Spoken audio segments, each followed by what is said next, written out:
Mr. Chair, wala pa akong tanong kay Colonel Grijaldo sa other resource Yes, person po. they are all resource persons under the Okay, topic so- of extrajudicial killing. So Okay, thank you, Mr. Chair. we can still go back to Colonel Grijaldo later if you wish. Mr. Chair, may tanong po ako kay Dr. Raquel Fortun related po doon sa mga several drug-related and activist-related AJK. So, Mr. Chair, Dr. Raquel Fortun, have you conducted autopsies to several drug-related and activist-related? Drug-related, war on drugs? Yeah. Yes, ma'am. I had the Tsaka- opportunity to actually perform autopsies on around 20 cases. Drug-related? Drug-related, and then... Activist-related? Activist-related, yes, several. Okay. What is the standard or regular procedure to be followed in conducting an autopsy? In an ideal situation, it is defined which deaths have to undergo what we call a forensic autopsy. And definitely in the cases we're talking about, they're violent deaths. They have to be investigated. And that means the body at the scene, as it is discovered, has to be also preserved in terms of physical evidence. At the scene, where the body is located, how it is positioned, so much detail has to be noted. And then the body has to be carefully removed from the scene for a more detailed examination. And this is where the autopsy comes in. And when we do an autopsy, a forensic one, there is a very detailed external examination. There's a lot of documentation. We expect our findings to be questioned. There must be no issue regarding who is this person, so we address identity. Also, cause and manner of death, but this is better assessed when we next do internal examination. It really depends on the case. If you have a shooting victim, I would typically ask for x-rays, if only to make sure that there are bullets there or not. Okay. So it depends on the case.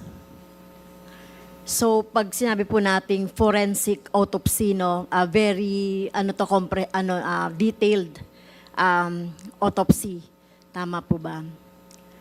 Yes, ma'am. In terms of manner of death and cause of death, etc.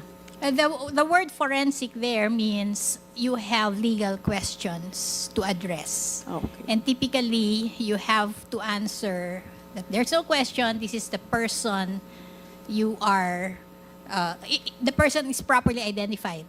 Okay. What killed him, how did he die? Okay. Thank you, Dr. Fortun. So did you conduct an autopsy on Ana Maris Chay Evangelista and her husband, and also her husband Ariel Evangelista and Manny Asuncion? Nag-autopsy po ba kayo? Yes, ma'am. I did.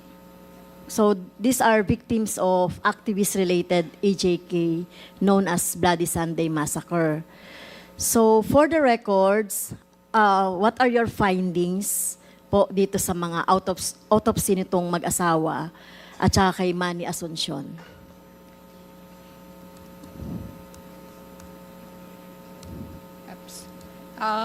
Well, for the record, these individuals were part of what was called in media as the Bloody Sunday, because on this particular day there were 9 individuals killed. And I was able to actually examine all 9. Mm-hmm. They were brought to me in the UP College of Medicine morgue. And just to summarize, the cases were examined from March 9 to March 13.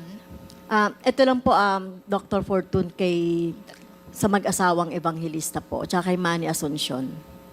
Ano po yung findings ninyo? I have already released the report, and if the committee or the Quadcom is interested or does not have a copy yet, I can provide. Because the details are here, I will have to, like for instance, starting with Ana Marie Evangelista, 2107. In the autopsy report I issued, she sustained several gunshot wounds to the trunk, particularly in the chest area, 2, 1 in the abdomen, and there were internal injuries. This is the most severe. She also sustained through and through or perforating gunshot wounds of the upper extremity in the right hand and the left forearm. And also, she had what I called projectile injuries or small fragments. Foreign bodies entered the lower extremities as well and some other parts of the body. Now, this is best correlated with the scene. What are these fragments? Are they from concrete, bullets? I wouldn't know because I had no access to scene findings, just the body. So dun po ba sa autopsy, Dr. Fortun, nakikita natin yung, siyempre alam natin, yung mga sinasabi niyo po na mga details, like for example, kay Cha at saka kay doon sa asawa niya po ay gunshot wounds. Ito, di ba? Mga gunshot wounds po yung mga nakita natin. So, na-determine dyan kung ano yung trajectory noong baril na, or yung bala na tumama doon sa isang body. So, malalaman natin kung malapit, binaril, or malayong binaril. Tama po ba? When we say trajectory, this is the direction of the bullet as it entered the body. Apo. And this is actually descriptive. Okay. You're referring to a body standing upright, facing forward, palms forward. So it does not actually tell you how the individual was shot just by looking at the body. You have to address everything, like the scene findings, bullets, casings, blood spatter, totality of evidence. When you're asking about how far or how near the shot was fired, this is what we refer to as the muzzle to skin distance. And this is best assessed by looking at the entrance wound. Because sometimes there are marks there, like smudging or soot, stippling, and so on. But again, in these cases, I had a lot of limitations. Like, for instance, they were all embalmed. And the embalmer would introduce changes, like the injuries, like the entrance wound would be sutured. And that would damage the features there. Another limitation is, these cases, I did not have access to all their clothes. Clothing should be part of the autopsy. And only some of them had their clothes on them. I think the spouses, Evangelista, Ana, and Mr. Evangelista had their clothes, but the others I did not. So what I'm saying is you have to make use of a lot of information. But if the bodies are not properly documented, preserved, and so on, that poses a lot of limitations. Okay, so ano po yung pinaka findings niyo po doon sa mag-asawa? So yung pagbaril po ay too close, yung pagbaril doon sa nakandak ninyong autopsy? Again, the details would be in the actual autopsy reports, but I don't think in any of the cases I was able to commit to range of fire or how far or how near the shots Okay. were fired at them. The most I could say were how many shots were fired, where, what parts of the body were injured, what could have been fatal. So you have that in your report? Nandiyan po yun sa report ninyo? Yes, ma'am. The details So, are in the reports. Ma'am, Mr. Chair, may we ask Dr. Fortun to submit the autopsy report po? Can you submit? Yes, ma'am, I can. I have PDF copies with me, electronic files, but if you want the actual signed copies, they're in my office. Based po doon sa trajectory or yung direction, sabi niyo po nung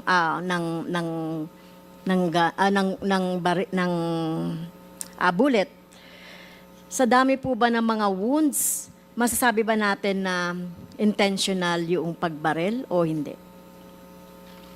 Actually, all of the individuals I examined, all 9 of them, sustained multiple gunshot wounds, particularly in the chest, in the trunk. O intentional yung pagpatay?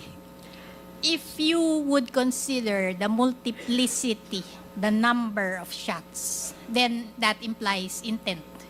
Okay. And then I also identified injuries in the upper extremities, which in forensic pathology we would call defense-type injuries, because that means the individual instinctively tried to defend cover.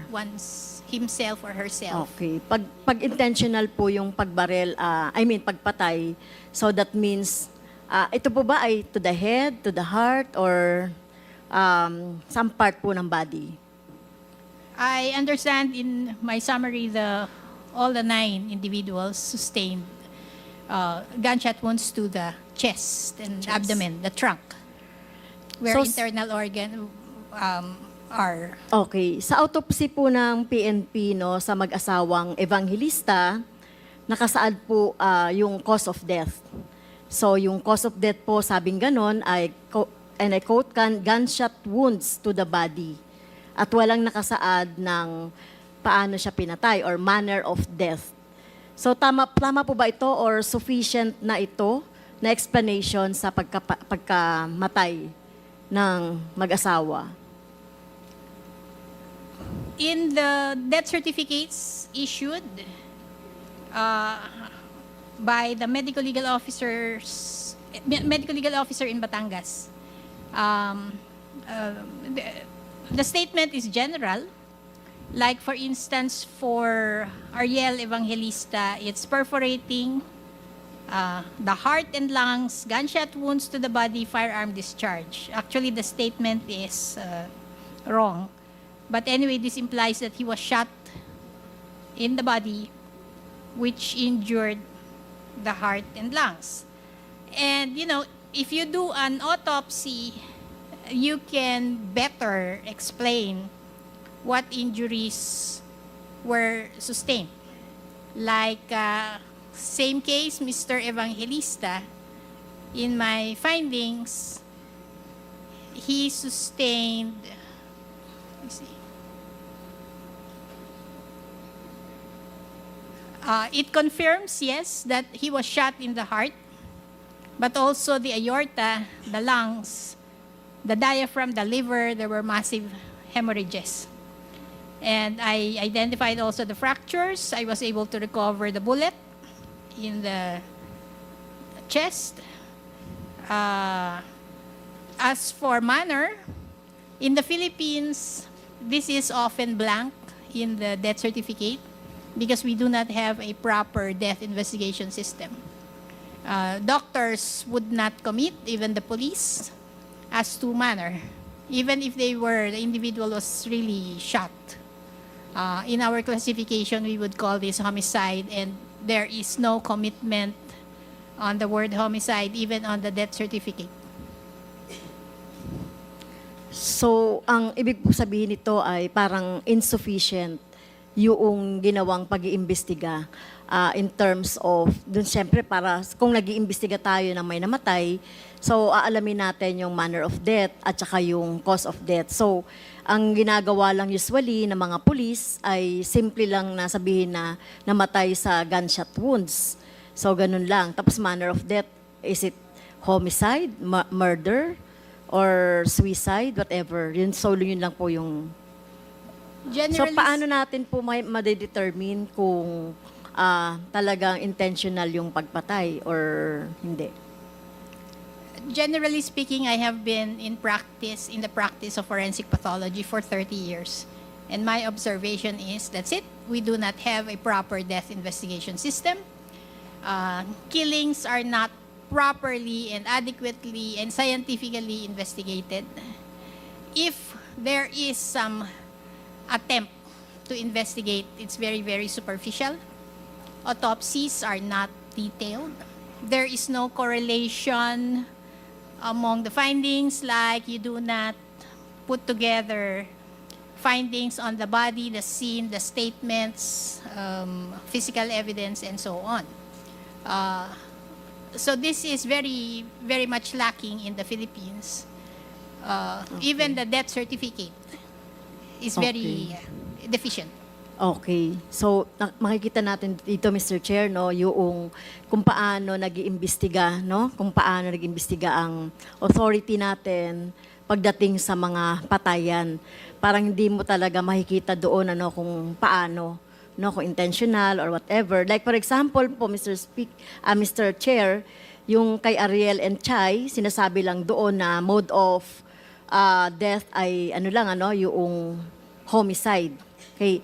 So ang findings nyo na ito, sumusunod so sa findings niyo Dr. Fortun, sumusunod ba sa regular or standard procedure para sa autopsy? So definitely ang sagot nyo ay hindi, no, dun sa ginawa ng PNP.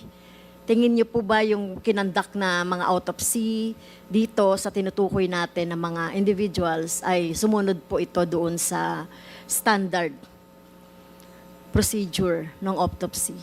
Again, generally speaking, investigations in the Philippines, including autopsies, are not up to par with international standards. The cases I get, I try to come up with more or less, the procedure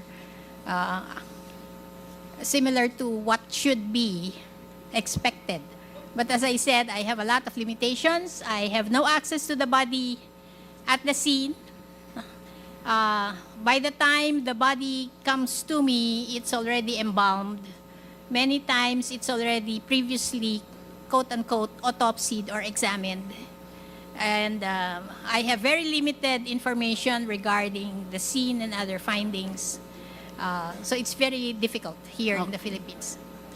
So, doon po ba sa kinokondak na autopsy, no? Ang ninyo, makikita po ba dito yung based po sa autopsy, consistent ba yung woods sa narrative na nanlaban? Kasi lagi na lang, kahit na po sa drug-related or activist-related, lagi na lang sinasabing nanlaban.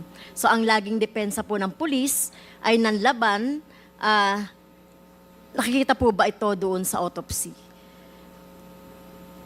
In the last hearing, that was asked of me several times, and I have tried to explain that just because someone fought back, this is not an excuse for the police to shoot them dead. And in some cases, I cited that there were marks of restraint, like they were handcuffed. So how could they have fired back or fought back?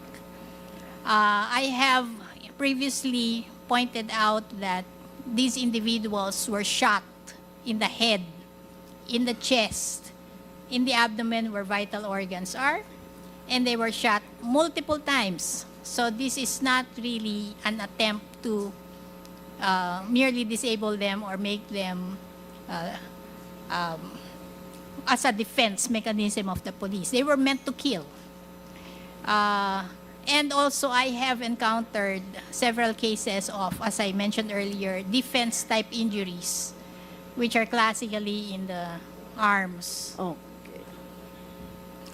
Okay, nakakita na po ba kayo ng PNP autopsy report? Mr. Chair, Para sa isang. with the para sa- indulgence of Congresswoman Franz, Okay. being the Yes, chairman of the Congresswoman. Committee on Human Rights, I really would like to be a part of the questioning on the HE case. So if you could be able to finish the questioning of Colonel Grijaldo, I'd really appreciate it. Yeah, with the indulgence of Congresswoman Castro, the information being shared to the committee by Dr. Fortun is very important and vital. But however, if we can limit, because these are details already of the autopsy, and based on the initial findings of Doctora Fortun, she already made a statement that this was a summary execution, if I'm not mistaken. Did you say that this was a how do you term that? Is this a summary execution of all the victims? We actually do not come up with such a statement. The most that we can come up with is, that's it, a classification of manner is a homicide. And what is the classification for in these cases that you have studied? What could be the classification, the appropriate term for the kind of crime that happened? Well, in forensic work, it's particularly forensic pathology, the most that we can come up with is to classify it as a homicide, which means that he was killed by the action or actions of another individual or other persons.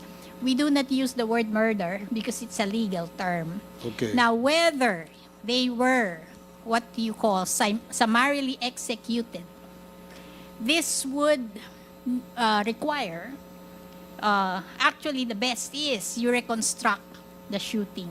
How were they shot?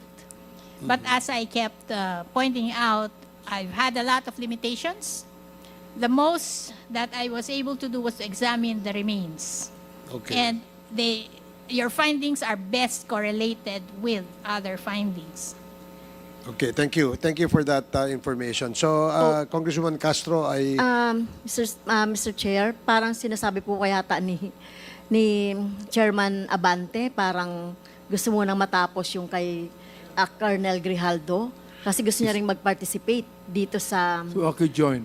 Yes, opo. So last na lang, Mr. Chair. Sige. Parang ganun po kasi gusto niyang mangyari. if I may So- suggest that questions that remember, let's not get out of the objective of this committee hearing, which is in aid of legislation, because we cannot go deeper into details of how or medical findings on some of the victims. We have already initially established that there were several extrajudicial killings committed Yes. or that happened.